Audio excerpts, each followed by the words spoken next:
Hello नमस्कार दोस्तों, मेरा नाम सूरज शर्मा है। स्वागत है आपका हमारे ऑनलाइन प्लेटफॉर्म पर। हमारा आज का जो लेक्चर है वो बजट की इंपॉर्टेंट स्कीम्स के बारे में होने वाला है। जैसा कि आपको पता होगा कि बजट की जो इंपॉर्टेंट स्कीम्स हैं वो आने वाले जितने भी एग्जाम्स होने वाले हैं, चाहे वो Madhya Pradesh public service commission का प्रीलिम्स एग्जाम हो या फिर पटवारी का एग्जाम हो या फिर कोई भी वनडे एग्जाम हो, उसमें बजट की जो जितनी भी स्कीम्स आई हैं इंपॉर्टेंट किस सेक्टर से रिलेटेड है। ऐसे क्वेश्चन आ सकता है कि बजट में स्कीम आई थी, ये एजुकेशन से रिलेटेड है, हेल्थ से रिलेटेड है, डिसप्रिविलेज सेक्शन से रिलेटेड है।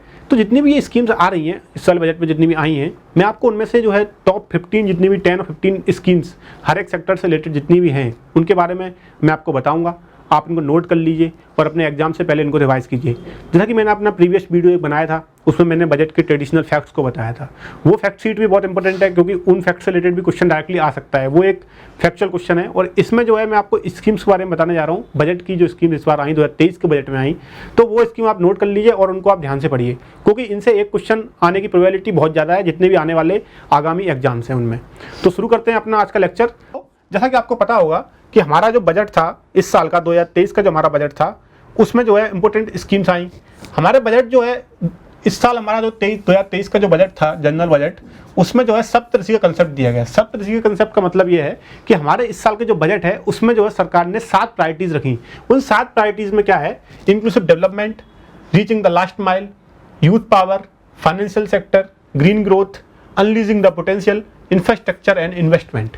ये जो है हमारी सरकार के कुछ ऐसे फोकस एरिया हैं जिन पे हमारी सरकार बहुत ज़्यादा फोकस कर रही है। ये हमारा जो है अमृत काल का पहला बजट था।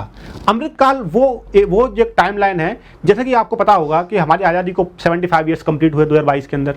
उसके बाद हमारी फाइनेंस मिनिस्टर ने ये विजन रखा कि जो हमारा अमृत काल का विजन था 2047 का, 2047 में हमारा जो है आज़ादी को 100 साल कंप्लीट हो जाएंगे। आज़ादी के 100 साल कंप्लीट होने को ही अमृत काल कहा गया।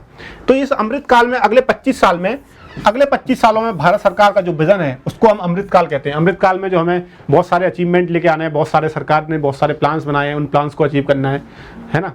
तो क्या है, अब मैं आपको बताऊं इसमें inclusive development, reaching the last mile, सब मैंने आपको बताया। उसके बाद आगे चलते हैं अगली स्लाइड पे। अब क्या होगा कि मैं आपको इसकी स्कीम्स बताऊंगा, बहुत इंपॉर्टेंट जितनी स्कीम्स हैं उन स्कीम्स के बारे में आपको बताऊंगा। जैसे कि एग्रीकल्चर से रिलेटेड क्या स्कीम है ना, एग्रीकल्चर से रिलेटेड स्कीम्स के बारे में मैं आपको बताऊं तो एग्रीकल्चर से रिलेटेड जितनी भी स्कीम्स हैं उसमें पहली स्कीम्स उसमें क्या होने वाली है। तो एग्रीकल्चर की जितनी स्कीम्स हैं उनमें से पहली स्कीम है पीएम परिणाम स्कीम।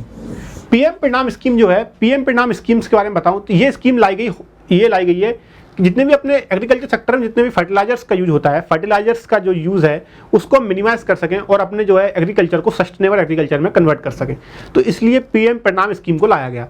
तो ये स्कीम याद रखिए किसके लिए है? ये फर्टिलाइजर्स के लिए। फर्टिलाइजर्स का जो यूज़ है उसको जो है मिनिमम कर सकें अपने एग्रीकल्चर सेक्टर में और इसको जो है सस्टेनेबल यूज़ कर सकें, इसके लिए लाई गई पीएम परिणाम। आपको एक क्वेश्चन आएगा पेपर में कि पीएम परिणाम स्कीम किससे रिलेटेड है, तो फर्टिलाइजर से रिलेटेड है। ये आप याद रखिए, पहला क्वेश्चन तो ये है। इसका फुल फॉर्म भी याद रखिए, promotion of alternative nutrients for agriculture management schemes, इसका ये नाम है पूरा, है ना, पीएम परिणाम का। उसके बाद digital public infrastructure for agriculture. सरकार का जो पुश है डिजिटल इंफ्रास्ट्रक्चर पे, हमारी जो है गवर्नमेंट का बहुत ज़्यादा पुश है। जो हमारा जो गोडाउन्स होते हैं, जो हमारा जो वेयर हाउसेज हैं जो एग्रीकल्चर से रिलेटेड जिनमें हम स्टोरेज करते हैं, उनको जो है पूरी तरीके से डिजिटलाइज करना, उनको जो है पूरी तरीके से पब्लिक जो डिजिटल इंफ्रास्ट्रक्चर उसके अंदर लेके आना। तो उससे रिलेटेड जो है डिजिटल इंफ्रास्ट्रक्चर को यूज़ किया जा रहा है। एग्रीकल्चर क्रेडिट, सरकार ने जो है 20 लाख करोड़ का एग्रीकल्चर क्रेडिट इस बार जो है अप्रूव किया है लगभग। तो एग्रीकल्चर क्रेडिट को, एग्रीकल्चर के अंदर जो है फंडिंग को और जो है एग्रीकल्चर के अंदर क्रेडिट को बढ़ाया जा रहा है जिससे कि एग्रीकल्चर में और ज़्यादा डेवलपमेंट हो सके। ठीक है। उसके बाद अगली स्कीम हमारी रहेगी आत्मनिर्भर। ये निर्भर है, आत्मनिर्भर horticulture clean plant programme. Horticulture sector जैसा आपको पता होगा कि फ्रूट कल्टीवेशन, वेजिटेबल कल्टीवेशन, ये सब हॉर्टिकल्चर के अंदर आते हैं। तो हॉर्टिकल्चर क्लीन प्लांट प्रोग्राम का मतलब है कि इसमें ऐसे नए सीड्स और नए सीड्स को यूज़ किया जाए जिससे कि हॉर्टिकल्चर सेक्टर में और ज़्यादा इंप्रूवमेंट हो। मैं आपको इसमें एक फैक्ट बताऊं कि अपने आप नेशनल हॉर्टिकल्चर मिशन आया था। नेशनल हॉर्टिकल्चर मिशन 2005-6 के अंदर आया था। ये भी याद रखिए आप, ये प्रीलिम्स में आ सकता है ये, क्योंकि सरकार हमारी हॉर्टिकल्चर को बहुत ज़्यादा प्रमोट कर रही है, इसलिए आप ये भी याद रखिएगा।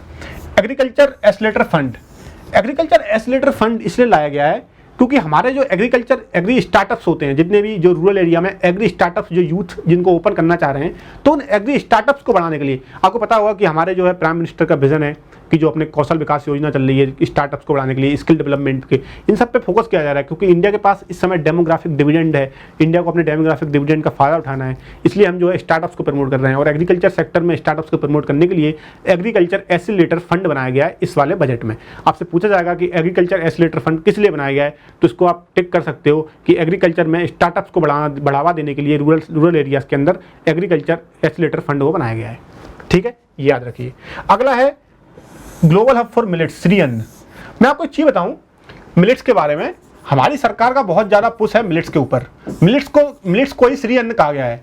मिलेट्स को जो है श्री अन्न का नाम दिया गया इस वाले बजट में। आपको पता होगा कि एमपीपीएससी प्रीलिम्स 2022 पिछले साल जो एग्जाम हुआ था उसमें एक क्वेश्चन आया था कि ग्लोबल ईयर्स ऑफ मिलेट्स किस साल घोषित किया गया, 2023 को घोषित किया गया। इसी साल को यूनाइटेड नेशन से इसको अप्रूव किया, क्योंकि भारत सरकार ने कहा कि इस साल को जो है ग्लोबल ईयर ऑफ मिलेट्स घोषित किया जाए। तो एमपीपीएससी ने क्वेश्चन भी पूछ लिया। तो आप सोच सकते हो इन सबसे क्वेश्चन आ रहे हैं, क्योंकि ये जो चीज़ें हैं, सरकार देखो, आप गवर्नमेंट एग्जाम देने वाले हो तो गवर्नमेंट की स्कीम्स, गवर्नमेंट के प्रोग्राम्स, गवर्नमेंट की जो नीति है उसके बारे में ही आपसे क्वेश्चन पूछा जाएगा, क्योंकि अपन गवर्नमेंट एग्जाम दे रहे हैं, है ना। तो श्री अन्न के बारे में बताऊं, मिलेट्स के बारे में, तो इंडिया जो है लार्जेस्ट प्रोड्यूसर है मिलेट्स का और सेकंड लार्जेस्ट एक्सपोर्टर है मिलेट्स का। आप इसको नोट कर लीजिए, इंडिया जो है largest producer of millets and second largest exporter of millets है। तो ये फैक्ट याद रखिए। देखो मिलेट्स में क्या क्या आता है, मिलेट्स क्या है, मोटा अनाज हिंदी में कहते हैं इसको अपन। इसमें बाजरा आता है, इसमें मिलेट, जिसमें जो सोरगम आता है इसके अंदर कोदो आता है, कुटकी, ये सब जो है मिलेट्स के अंदर आते हैं। ये मोटा अनाज है। ये क्या है कि बहुत ज़्यादा फ्रेंडली है, इको फ्रेंडली रहता है, इन्वायरमेंटल फ्रेंडली है, क्योंकि उसमें वाटर का जो यूज होता है बहुत कम होता है। वाटर जो अपन जैसे शुगर कैन जैसी क्रॉप अगर उगाएंगे तो कितना सारा पानी वेस्ट हो जाता है, लेकिन श्री अन्न जो ये मिलेट्स हैं इनको उगाने में वाटर बहुत कम लगता है। तो आपने देखा होगा राजस्थान, महाराष्ट्र, इधर क्या है कि जहाँ पर जो भी एरिया में कम पानी अवेलेबल है फिर भी जो है मिलेट्स का प्रोडक्शन काफ़ी अच्छा हो रहा है ना। तो ये याद रखिए आप कि ग्लोबल हब फॉर मिलेट्स। अब अपन ने क्या किया कि हैदराबाद के अंदर, ये भी एक क्वेश्चन है कि सरकार ने centre for excellence in millets कहाँ पे बनाया है, तो ये हैदराबाद में बनाया है। क्वेश्चन आएगा कि जो अपना जो centre for excellence in millets कहाँ बनाया गया, ऑप्शन में आएगा आपके दिल्ली, हैदराबाद, कुछ भी आ जाएगा। तो आप याद रखिए कि हैदराबाद के अंदर ही बनाया गया है। आईसीएआर का जो वहाँ पर एक सेंटर है उसके अंदर ग्लोबल सेंटर फॉर मिलेट्स का जो एक्सीलेंस बनाया गया है वो हैदराबाद के अंदर बनाया गया है। ये क्वेश्चन है अपने आप में, हैदराबाद याद रखिए, ये भी पेपर में आ सकता है। मैंने आपको जितने भी ये बता रहा हूँ स्कीम्स, ये सब आ सकती है। पीएम परिणाम आ जाएगी, ये क्या से रिलेटेड है, फर्टिलाइजर से रिलेटेड है। एक स्कीम लाई गई, न्यू सब स्कीम फॉर पीएम मत्स्य संपदा योजना। मैं आपको बताऊं कि सितंबर 2020 के अंदर पीएम मत्स्य संपदा योजना लाई गई थी। ये क्वेश्चन भी याद रखिए, फैक्चुअल क्वेश्चन है कि पूछा जाए कि पीएम मत्स्य संपदा योजना किस साल लाई गई, ये सितंबर 2020 में लाई गई। तो पीएम मत्स्य संपदा योजना में क्या करा जा रहा है कि जो है अपने फिशरी सेक्टर को बढ़ाने के लिए काम किया जा रहा है। देखो फिशरी सेक्टर एक बहुत ज़्यादा इंप्रूव हो रहा है इस समय। इंडिया का जो फिशरी सेक्टर है उसमें जो एनुअल ग्रोथ रेट है वो काफ़ी अच्छी है।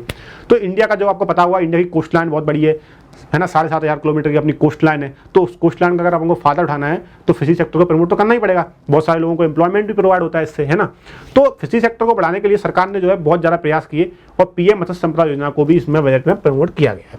ये आप याद रखिए। उसके बाद अपन अगले सेक्टर चलते हैं। अपन ने एग्रीकल्चर सेक्टर को कवर किया, अब अपन अगले सेक्टर पे चलेंगे।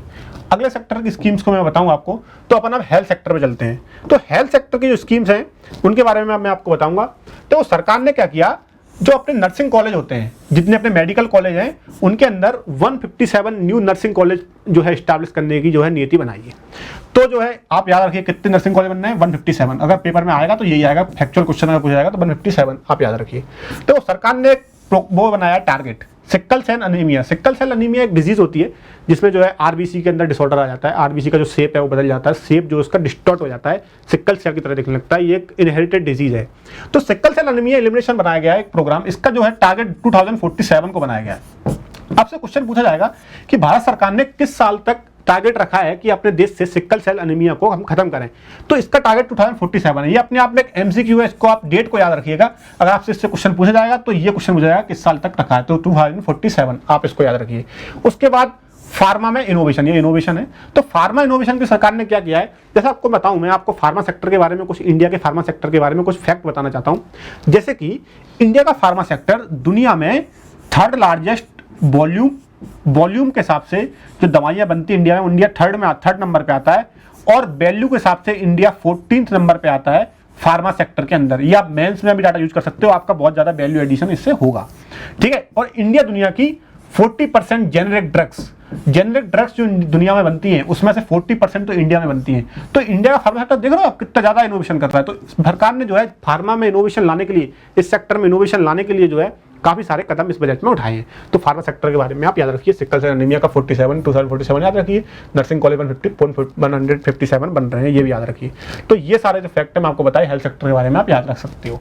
उसके बाद अपन आएंगे एजुकेशन के बारे में। देखो एजुकेशन में इस साल के बजट में जो है लगभग 2.9% का जो है जीडीपी का जो है खर्चा किया गया है। एजुकेशन में काफ़ी कम हमारे यहाँ पे बजट में बहुत कम मतलब अमाउंट है। कम से कम मेरे ख्याल से जीडीपी का 6% जो न्यू एजुकेशन पॉलिसी आई उसमें भी जो कहा गया है कि एजुकेशन के ऊपर जो हमें और ज़्यादा एक्सपेंडिचर करना चाहिए। लेकिन मैं आपको बताऊं इसमें क्या क्या प्रोविजन किए गए। टीचर ट्रेनिंग, देखो district institute for teacher training है हमारे यहाँ पर, हर डिस्ट्रिक्ट में टीचर ट्रेनिंग इंस्टीट्यूट होता है। तो सरकार ने कहा है कि टीचर की ट्रेनिंग को बढ़ाने के लिए, जिससे कि और ज़्यादा एजुकेशन को बढ़ावा मिले, हर डिस्ट्रिक्ट में जो टीचर ट्रेनिंग इंस्टीट्यूट है उसमें टीचरों को और ज़्यादा ट्रेनिंग प्रोवाइड करी जाए। सरकार ने यह भी कहा है कि एक जो है जो अपना नेशनल डिजिटल लाइब्रेरी है, national digital library for children and adolescent, national digital library को प्रमोट करने से क्या होगा कि जो हमारे यहाँ पे डिजिटल लाइब्रेरी होगी जहाँ पर सारी रिसोर्सेज, सारी बुक्स, सारा नॉलेज जितना भी किसी भी स्टूडेंट को जहाँ पर असेस करना है तो यहाँ से जाके वो कर सकता है। इसलिए सरकार ने कहा सोचा कि एक नेशनल डिजिटल लाइब्रेरी बनाई जाए जिससे कि जो है वो हो सके। उसके बाद एक हर डिस्ट्रिक्ट में, डिस्ट्रिक्ट लेवल पे भी और पंचायत लेवल पर भी, और कहाँ पर पंचायत लेवल पर, इस बजट में ये भी कहा गया है कि डिस्ट्रिक्ट और पंचायत लेवल पर भी हमारे देश में जो है डिजिटल लाइब्रेरी को बनाया जाए जिससे कि जो है एजुकेशन को और ज़्यादा असेसेबल और ज़्यादा अच्छा बनाया जा सके, जिससे कि जो रूरल एरिया में जो यूथ हैं और जो लोग हैं वो भी जो है नॉलेज को और ज़्यादा पा सके, है ना। तो ये एजुकेशन रिलेटेड काम किया गया। ठीक है, उसके बाद अपन चलते हैं अगले सेक्टर के ऊपर। अगले सेक्टर में बताऊं मैं आपको, अगला सेक्टर ट्रैवल वेलफेयर। अब आप याद रखिएगा ट्रैवल वेलफेयर के बारे में, क्योंकि यहाँ से क्वेश्चन एमपीपीएससी बहुत ज़्यादा ट्रैवल से रिलेटेड पूछता है। तो आपसे इस वाली जो स्लाइड है उससे जो है क्वेश्चन आ सकता है, क्योंकि ट्रैवल पे एमपीपीएससी काफ़ी फोकस कर रहा है। क्योंकि आपको पता होगा कि एमपी में इंडिया की 21.1% जो है अपनी जो पॉपुलेशन है जो एमपी की, वो ट्राइबल पॉपुलेशन है। ठीक है, क्योंकि ट्राइबल इंडिया में सबसे ज़्यादा पाए जाते हैं एमपी में, है ना। याद रखिए आप। उसके बाद इसकी जो पहली है aspirational block programme, aspirational block programme, दूसरी है प्रधानमंत्री पीवीटी डेवलपमेंट मिशन, और तीसरी एकलव्य मॉडल रेसिडेंशियल स्कूल। तो इनके बारे में बताऊं मैं आपको। देखो एकलव्य मॉडल रेसिडेंशियल स्कूल के बारे में बताऊं तो एकलव्य मॉडल रेसिडेंशियल स्कूल अपने देश में जो है इसमें कम से कम 3.5 लाख स्टूडेंट पढ़ते हैं। जब आपने सुना होगा जवाहर नवोदय विद्यालय का नाम, उसके तर्ज पर ही ये स्कूल बनाए गए हैं। ये tribal ministry of tribal affairs के अंदर आते हैं और इसको पहली बार में 1997-1998 में बनाया गया। क्वेश्चन आएगा प्री में कि जो है एकलव्य मॉडल रेसिडेंशियल स्कूल कब लॉन्च किए गए, तो 1997-1998 में किए गए। ये फैक्ट आप याद रखिए क्योंकि ये अपने आप में प्रीलिम्स का क्वेश्चन है। ठीक है, अब सरकार ने इसमें कहा है, इसमें जो है लगभग 38,000 लगभग टीचर को जो है अपॉइंट करने की बात इस बजट में करी गई है कि हम जो है इसमें जो है इस स्कूलों में टीचरों की बहुत ज़्यादा कमी है, इसलिए टीचरों को जो और ज़्यादा अपॉइंट करना चाहिए। एकलव्य मॉडल रेसिडेंशियल स्कूल का याद रखिए मिनिस्ट्री ऑफ ट्राइबल अफेयर्स के अंदर आते हैं। जवाहर नवोदय विद्यालय के तर्ज पे बनाए गए, ट्राइबल्स लोगों के लिए बनाए गए। 1997 में पहला ये खुला था, इसमें लगभग 3.5 लाख स्टूडेंट पढ़ रहे हैं। ये फैक्ट याद रखिए। उसके बाद पीवीटीजी डेवलपमेंट मिशन। देखो पीवीटीजी क्या होते हैं, पीवीटीजी मतलब पर्टिकुलरली वल्नरेबल ट्राइबल ग्रुप्स। ये जो है 1975 में ये स्कीम आई थी पीवीटीजी वाली इंडिया के अंदर, और इसमें 75 ही ट्राइब्स आती हैं। यूपीएससी ने अपने प्रीलिम्स के अंदर 2017-18 के अंदर क्वेश्चन पूछा था कि इंडिया में कितने पीवीटीजी पाए जाते हैं, तो 75 पीवीटीजी पाए जाते हैं। यूपीएससी तक ये क्वेश्चन पूछ चुकी है ना। सबसे ज्यादा पीवीटीजी पाए जाते हैं उड़ीसा के अंदर, 8 पाए जाते हैं, लेकिन पूरे इंडिया में पूछे आपसे कितने पाए जाते हैं, 75। ये अपने आप में बहुत ही इंपॉर्टेंट फैक्ट है। आने वाले एमपीपीएससी एग्जाम में ये पूछा सकता है और मेंस में भी आ सकता है कि कितने पीवीटीजी के बारे में लिखने को आपको दे सकता है वो, है ना। क्योंकि ट्राइबल्स के बारे में आपको पता है गवर्नमेंट का बहुत ज़्यादा पुश है और एमपी गवर्नमेंट का तो और ज़्यादा है। ठीक है, तो ये आप याद रखिए। और एस्पिरेशनल ब्लॉक प्रोग्राम में क्या है कि हर एक ब्लॉक में जितने भी ब्लॉक लेवल पर जो है उन ब्लॉक को डेवलपमेंट करने के लिए ये प्रोग्राम चलाया गया है। तो आप ये ट्राइबल वेलफेयर के रिलेटेड याद रखिएगा, ये सारी चीज़ें, है ना, ये सारी चीज़ें इंपॉर्टेंट है। उसके बाद अपन चलते हैं वाटर से रिलेटेड। वाटर से रिलेटेड क्या क्या किया गया, water for drought prone area. तो आपको पता होगा जल जीवन मिशन चल रहा है अपने देश में, जल जीवन मिशन। जल जीवन मिशन 2019 में आया था, 2019 में इसको लॉन्च किया गया जल जीवन मिशन को, तो 2019 में इसको लॉन्च किया गया। ठीक है, इसमें क्या है, हर घर नल से जल, है ना, पता होगा आपको, हर घर नल से जल अपन को 2024 तक पहुंचाना है ना। Functional household tap connection अपन को जो है 2024 तक हर घर में पहुंचाना है। इसका ये वो है, इसमें जो मिशन है इसका जो है टारगेट है ये आप याद रखिएगा। तो ये ड्रॉट प्रोन एरिया में अपन को और ज़्यादा पानी की जो है सुविधाएं पहुंचानी है। उसके बाद एक आती है housing PM Awas Yojana. PM Awas Yojana 2015 में आई थी, है ना। पीएम आवास योजना एक अर्बन भी चलती है, एक रूरल चलती है, गाँव के लिए अलग और शहर के लिए अलग। तो पीएम आवास योजना जो है तो पीएम आवास योजना को और ज़्यादा प्रमोट किया गया और ज़्यादा इसमें फंड की जो है फंड को ज़्यादा दिया गया है, जिससे कि जो हाउसिंग फॉर ऑल का जो नारा दिया था अपने प्राइम मिनिस्टर ने वो जो है पूरा कर सकें अपन। तो ये जो है हाउसिंग से रिलेटेड है। तो याद रखिए, अगले स्लाइड पे चलते हैं, इसमें और क्या क्या है। अगले स्लाइड में बताऊं मैं आपको क्रिमिनल जस्टिस सिस्टम के बारे में। इसमें क्या ई कोर्ट्स को बहुत ज़्यादा प्रमोट किया गया है। इंडिया में क्या है कि इंडिया में आपको थोड़ा बैकग्राउंड बताऊं तो 2005 में क्या हुआ, 2005 में एक कमेटी बनी, ई कोर्ट्स कमेटी सरकार ने बनाई थी, एक सुप्रीम कोर्ट ने बनाई थी। इसमें क्या है कि एक पॉलिसी आई 2005 के अंदर, national policy for adoption of information and communication technology in Indian judiciary. ये 2005 में ये पॉलिसी आई, मेंस के लिए भी इंपॉर्टेंट हो सकती है, ये बहुत लोगों को पता नहीं होगा कि 2005 में ये पॉलिसी आई थी। उसके बाद जो है अपने देश में जो है ई कोर्ट्स को प्रमोट किया गया। कोई आपसे पूछे प्रीलिम्स में कि इंडिया का पहला ई कोर्ट कहाँ खुला, first E court of India, ये 2016 में हैदराबाद के कोर्ट में खुला था, है ना। कहाँ खुला था, हैदराबाद में। ये अपने आप में एक फैक्चुअल क्वेश्चन है, आप इसको याद रखिए, नोट कर लीजिए, क्योंकि कहीं एग्जाम में अगर आ गया तो आप इसमें जो है कंफ्यूज हो सकते हो। ये पहला इंडिया का ई कोर्ट 2016 में खुला था, कहाँ खुला था, हैदराबाद में। तो ये आप याद रखिएगा। उसके बाद पुअर प्रिजनर्स जो हैं इंडिया में, जो है बहुत सारे पुअर प्रिजनर्स हैं जिनको जो अपने जो वकील को हायर नहीं कर सकते, जिनको केस लड़ने के लिए कोई वो नहीं है, तो सरकार उनको जो है अमाउंट प्रोवाइड करेगी, जिससे कि उनके जो है प्रिजनर्स हैं उनको भी केस लड़ा सके और उनको जो है जस्टिस को, उनके लिए जस्टिस को डिलीवर किया जा सके। तो ये एक प्रोग्राम है, ये चलाया गया है प्रिजनर्स के लिए, ठीक है। तो ये एक हो गया। अगले स्लाइड पे चलते हैं अपन, अगला अपना प्रोग्राम देखेंगे इन्वेस्टमेंट से रिलेटेड। देखो सबसे इंपॉर्टेंट अगर मुझे कोई बजट में लगता है, बजट में अगर इस पर बहुत सारा फोकस रहता है, तो वो जो रहता है कैपिटल एक्सपेंडिचर। तो कोई भी देश का जो इंफ्रास्ट्रक्चर है, कोई भी देश की कोई भी रोड बननी है, कोई भी रेलवे अपन को नई रेल चलानी है, जैसे वंदे भारत एक्सप्रेस चल रही है, या फिर कोई इंफ्रास्ट्रक्चर ब्रिज बनाना है, तो उसमें जो है कैपिटल एक्सपेंडिचर बहुत ज़्यादा इंपॉर्टेंट रोल प्ले करता है। तो कैपिटल एक्सपेंडिचर का जो है कितना इस साल बजट में किया गया उसको अपन देखते हैं। देखो अपने देश में जो है पिछले 4-5 सालों में आप देखना कि जो कैपिटल एक्सपेंडिचर उसको डबल कर दिया सरकार ने। इसको डबल करना बहुत इंपॉर्टेंट भी है, क्योंकि बिना इंफ्रास्ट्रक्चर के बिना तो कुछ हो ही नहीं सकता है। तो देखो इस साल जो है 33% इंक्रीज किया गया, 10 लाख करोड़। इस साल सरकार ने कहा कि हम 10 लाख करोड़ रुपए कैपिटल एक्सपेंडिचर करेंगे। अपना टोटल बजट जो है 45 लाख करोड़ का था इस साल का, और 45 लाख करोड़ में से 10 लाख करोड़ आप देख सकते हो इंफ्रास्ट्रक्चर और इन सब चीज़ों पर, इंफ्रास्ट्रक्चर पे खत्म किया जाएगा, जिससे कि मतलब ये कैपिटल एक्सपेंडिचर है, ये सबसे इंपॉर्टेंट है, क्योंकि इससे क्या है कि लॉन्ग टर्म फ्यूचर में भी बहुत ज़्यादा देश के अंदर डेवलपमेंट होगा। तो ये आप याद रखिए 3.3% जीडीपी का ये है, और 10 लाख करोड़ तक का इसको इंक्लूड किया गया, और पिछले साल से 30% इंक्रीज किया गया है। इसका टोटल कितना है, 10 लाख करोड़। तो ये याद रखिए फैक्ट, आप 10 लाख करोड़ याद रखना, ये पेपर में आ जाएगा। और पिछले साल से कितना इंक्रीज हुआ याद आ जाएगा, 33% इंक्रीज हुआ, ये भी याद रखिए आप, ठीक है। तो ये इन्वेस्टमेंट से रिलेटेड हो गया, ठीक है। उसके बाद अपने अगले स्लाइड पे चलते हैं अपन। अगला क्या है, ग्रीन ग्रोथ। तो ग्रीन ग्रोथ बहुत इंपॉर्टेंट है। ग्रीन ग्रोथ इंपॉर्टेंट किस लिए है, ग्रीन ग्रोथ के बारे में बताऊं मैं आपको, इसलिए इंपॉर्टेंट है ये क्योंकि सरकार का जो है बहुत ज़्यादा फेमस जो ग्रीन ग्रोथ पे फोकस कर रही है सरकार। जैसा आपको पता होगा कि मैंने आपको पहले बताया था कि एक life style for environment life approach जो आपने सुनी होगी बहुत ज़्यादा, इस बार न्यूज़ में चल रही है, आप इसको मेंस में यूज कर सकते हो, ये प्री में भी आ सकती है, इसका फॉर्म पूछा जा सकता है। तो लाइफ जो अप्रोच है और पंचामृत, पंचामृत क्या है, ये विजन है अपना 2070 तक अपन को जो है नेट जीरो मिशन कंट्री बनना है। इसको ग्लासगो में COP26 में अपने प्राइम मिनिस्टर ने पंचामृत को रखा था, याद रखिए। और ये ग्रीन ग्रोथ में लाइफ अप्रोच मैंने आपको बताई। तो देखो पहली स्कीम बजट में आई मिष्टी।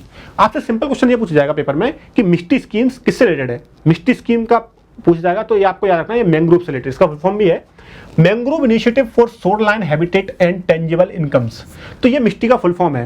मतलब मिष्टी स्कीम जो है आपको बताऊंगा मैंग्रोव को कोस्ट लाइन पे, इंडिया के जितना बड़े कोस्ट लाइन है उस पर जो है मैंग्रोव को और ज़्यादा बढ़ाना और ज़्यादा ग्रो करना, क्योंकि मैंग्रोव जो है सॉल्ट टॉलरेंट होते हैं। सॉल्ट टॉलरेंट होने की वजह से ये जो है बहुत ज़्यादा अच्छे इन्वायरमेंट में ग्रो कर सकते हैं, और जो है कार्बन स्टॉक बनाते हैं, ये कार्बन को एब्जॉर्ब बहुत ज़्यादा करते हैं। तो अपने क्लाइमेट चेंज से फाइट करने के लिए मैंग्रोव को बढ़ाना बहुत ज़्यादा इंपॉर्टेंट है, तो इसलिए मिष्टी स्कीम चलाई गई है। अमृत धरोहर, देखो अमृत धरोहर स्कीम बहुत इंपॉर्टेंट है, पूछ जाएगा कि अमृत धरोहर किससे रिलेटेड है, आपको एक शब्द में याद रखना है, वेटलैंड से रिलेटेड। अमृत धरोहर स्कीम वेटलैंड का जो है रिजर्वेशन करने के लिए और वेटलैंड को जो है सस्टेनेबल इसका यूज करने के लिए और वेटलैंड को सेव करने के लिए चलाई गई है। 75 वेटलैंड इंडिया में है, क्योंकि अपने जो 75 ईयर्स ऑफ इंडिपेंडेंस हुए तब तक इंडिया में 75 वेटलैंड्स बन चुके थे। तो ये आपको याद रखना है, ठीक है, वेटलैंड से रिलेटेड अमृत धरोहर स्कीम।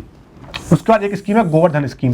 गोवर्धन स्कीम का फुल फॉर्म होता है galvanising agro bio agro resource dhan, इसका फुल फॉर्म है। और 500 new waste to wealth plant, मतलब जो एग्रीकल्चर से जो वेस्ट होता है उससे अपन जो है एनर्जी रिसोर्सेज को जनरेट करेंगे, जिससे कि और ज़्यादा जो है इंडिया में जो सर्कुलर इकोनॉमी को प्रमोट किया जा सके। तो सर्कुलर इकोनॉमी मतलब क्या होता है, रिसाइकल करो, रीयूज़ करो और उसको जो है फिर से रीस्टोर कर लो। तो मतलब क्या है कि उसी चीज़ को बार बार यूज़ करना। तो ये सर्कुलर इकोनॉमी को प्रमोट करने के लिए गोवर्धन स्कीम चलाई गई है। देखो आप ऐसे शब्दों को यूज अगर अपने मेंस आंसर में करते हैं कि सर्कुलर इकोनॉमी क्या होती है, कि इंडिया इस पर फोकस ग्रीन ग्रोथ पे कर रहा है, इंडिया प्रो प्लानेट अप्रोच पे फोकस कर रहा है, तो आप अगर ऐसे ऐसे अच्छे अच्छे शब्दों को अगर अपने एग्जाम में अपने मेंस में यूज़ करोगे तो आपको जो है वैल्यू एडिशन हो जाएगा आपका, और आप जो है नंबर अच्छे आने की प्रोबेबिलिटी बहुत ज़्यादा बढ़ जाएगी। तो मैं आपको जो चीज़ पढ़ा रहा हूँ वो प्रीलिम्स मेंस आप हर जगह इसको यूज कर सकते हो। ये स्कीम मैंने आपको बताई। अगर इन्वायरमेंट का पेपर है तो इन्वायरमेंट में आप इनको लिख सकते हो, तो इन्वायरमेंट में अगर आप इनको अगर लिखोगे तो आपके जो है मार्क्स बनने की प्रोबेबिलिटी अच्छी हो जाएगी बहुत। तो आप इन पर बहुत इनको आप नोट करते जाइए। ग्रीन कैट प्रोग्राम एक चलाया गया और बैटरी एनर्जी स्टोरेज प्रोजेक्ट, मतलब बैटरीज को प्रमोट किया जा रहा है ताकि इलेक्ट्रिक व्हीकल्स को इंडिया में जो है प्रमोट किया सके। आपको पता होगा कि इलेक्ट्रिक व्हीकल से रिलेटेड अपने देश में एक फैम स्कीम चलती है, फैम।